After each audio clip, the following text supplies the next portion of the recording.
Yeah, there we go. So the purpose of the office, so in essence, to commit resources to research as needed. Research in this case is, researching of people. Are they worthy of carrying the transhumanist name forward? Do their views align with the party goals or the party constitution? Are they willing to, keep to the party constitution as they move forward in their own political careers? Because obviously, politics is not one of control, it's one of a group coming together and everyone moving hopefully along the same path. And also to liaise with persons or organisations that basically share the same goals as us and align with the party. I did have ideology in there as well, but since we're an evidence-based party, ideology is probably not such a good thing to go with, so I've taken that out. Also to highlight potential contacts from within other parties. Now the point obviously in politics, there's give and take in everything. Now we don't want to just forge ahead on our own and obviously be on our own. If other parties have worthy things and we have obviously stuff we can share with them, then hopefully we can contact with them, we can share resources and share goals and move the party goals forwards. Obviously I think, in our case it's solve society's problems with technological means. If we can do that by contacting somebody else who's also in power, we can then move forward with those goals. I'm currently merged with the office of the party secretary, which is Dirk, because obviously the party is very small right now, so we're not exactly fielding many candidates. That will change. Obviously our 5-year plan is obviously to grow as a party, and then from within our membership, hopefully candidates will float to the top and say, well, I wish to stand in my local constituency, can I do so? In which case, obviously, we will then start the vetting process and then move forward with those goals from there. So, my experience of being an independent candidate, as Eamon's alluded to already, the party supported me, but I wasn't of the party because we weren't registered in time then. One thing about politics, bureaucracy, and I'll say it again, bureaucracy. It takes an incredibly long time to do anything. Please. Sorry, I was just interested in the word traction. Yeah, I'll come to that in a moment. So from my standpoint, when we were all discussing who should run and how it should be run and what should we do, I put my name forward. I don't know why, but I did. I thought, well, the party needs to move forward, someone needs to do it, and in Walton, where I live in Liverpool, an incredibly safe seat, there was absolutely no chance of me winning. The point was not to win, the point was to learn the bureaucratic landscape, to learn how to do the paperwork correctly, to learn the pitfalls, so I could obviously take the fall for the party, so when somebody else moves forward with it, they won't make the same mistakes, and create the procedures for future use. So when we grow, someone can say, I want us to stand up a candidate, and I'll say, okay, have a look at this, please read it, and then if you understand it, get back to me, and then we'll move forward from there. And that will hopefully prevent people making the same mistakes I did, of which I made quite a lot. However, it all came good in the end. So when I'm saying I made mistakes, I did overcome said mistakes and moved forward with my campaign, and it was, moderately successful. So moderate gains, 59 votes. You might be thinking, well, that's awful. Out of a seat of 42,000 people, no, sorry, 42,000 people, I got 59 votes. However, those 59 votes were not transhumanists. So we're not talking a Facebook clique. We're not talking, people who basically knew me, because I don't know 59 people in Liverpool, Walton, in essence. So, it was 59 votes of people who looked at my campaign literature and thought, this sounds like a good idea. And I was incredibly depressed afterwards. It was actually Dirk who propped me back up and said those were 59 non-transhumanists who voted there, which to me is actually quite the victory, because on Facebook you get like 111k likes or whatever, like Zoltan does, and people, those likes don't convert to actual activism in the real world. These were people who thought, okay, maybe my picture was handsome, I don't know, or various things. I mean, I don't know. I did the picture myself. I didn't think it was particularly handsome, but And then there was the message, and the message was about Liverpool, and it was also about high tech. It was also about like how technology could improve their lives.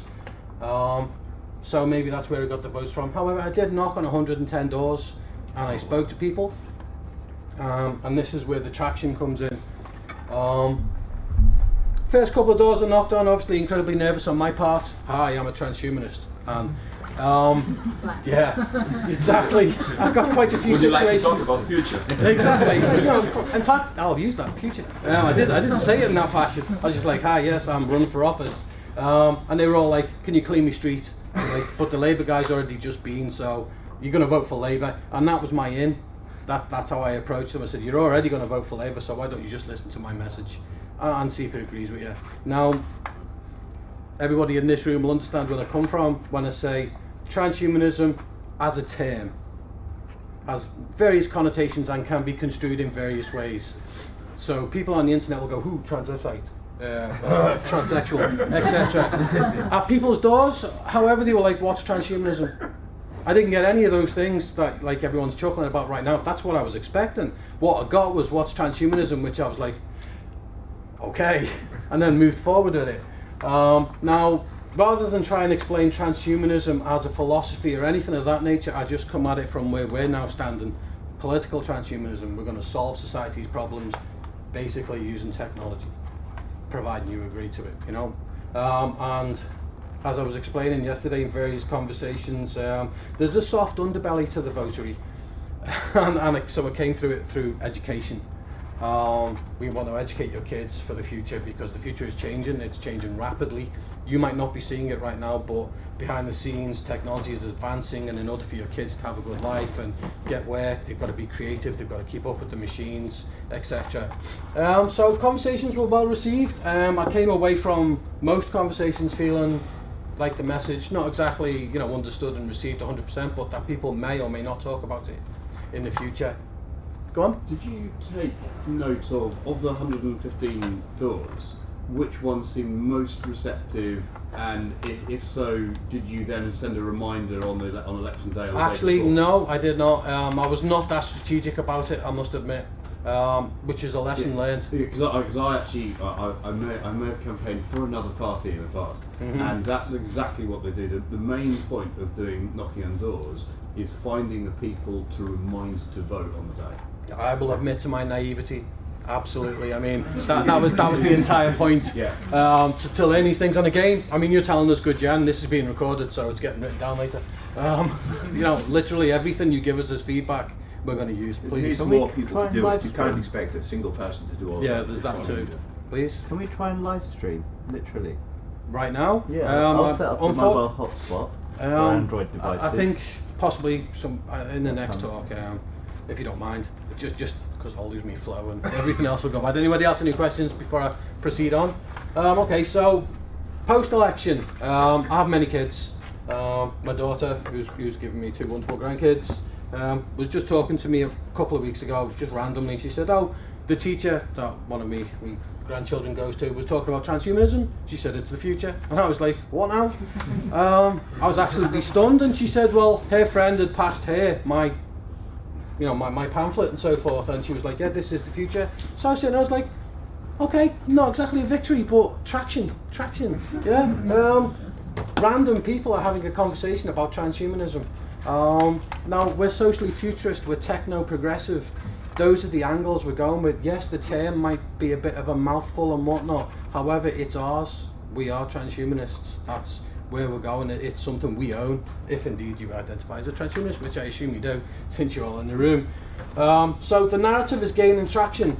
And again, when I get in a taxi with a taxi driver, and I love doing this because taxi drivers obviously think they're the equivalent of gods on the road.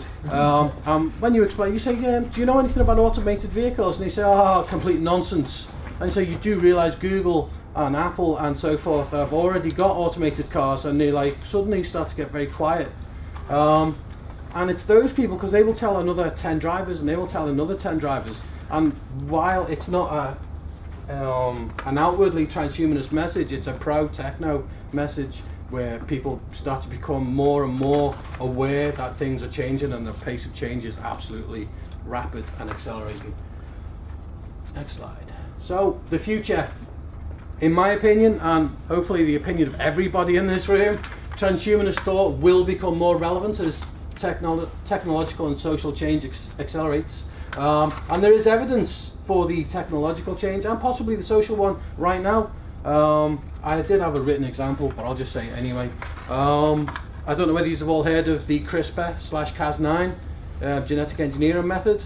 I mean, it's been in all the papers, everyone's hailing it as the next best thing, until last week when the next best thing came right after it, which was CRISPR CPF1, which is supposed to be more targeted, more advanced, etc.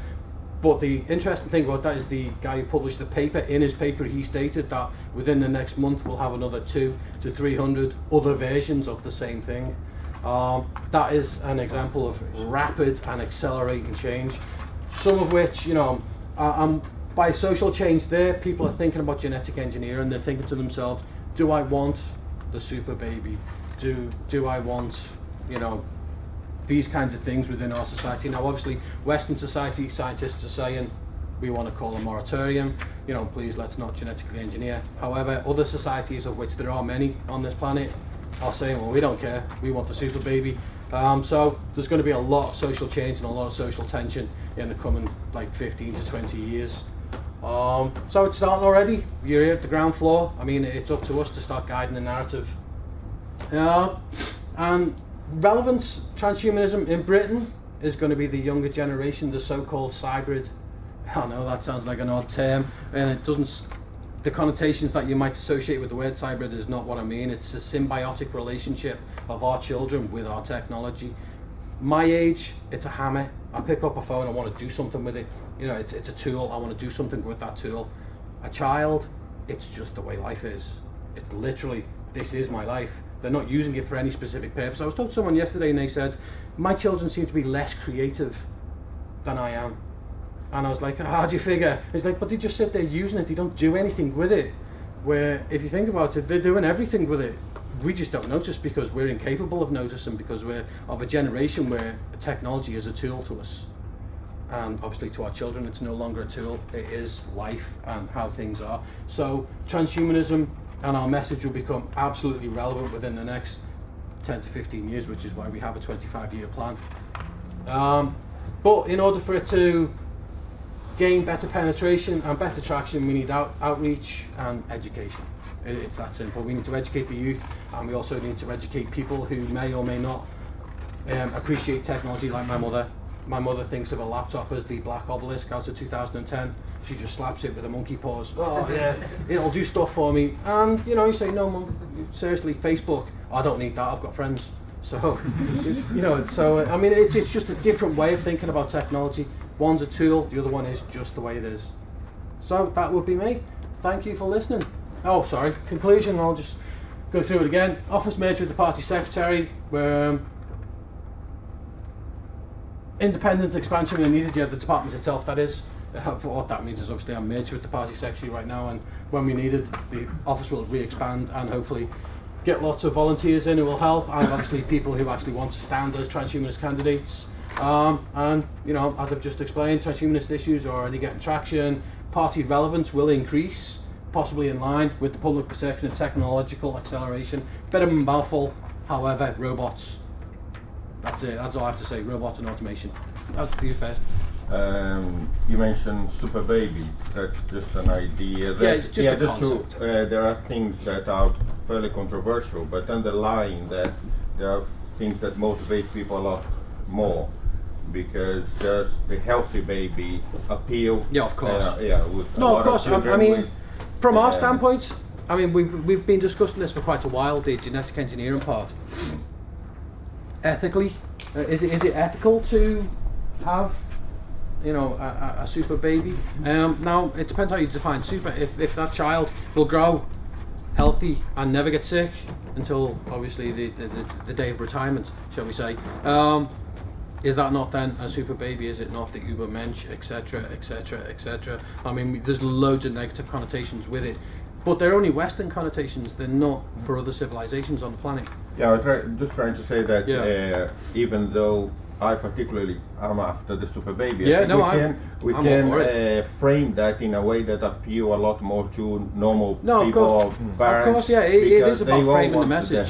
Just one second. Yeah, let's bring this back to the party political issue, because this is what the meeting's about.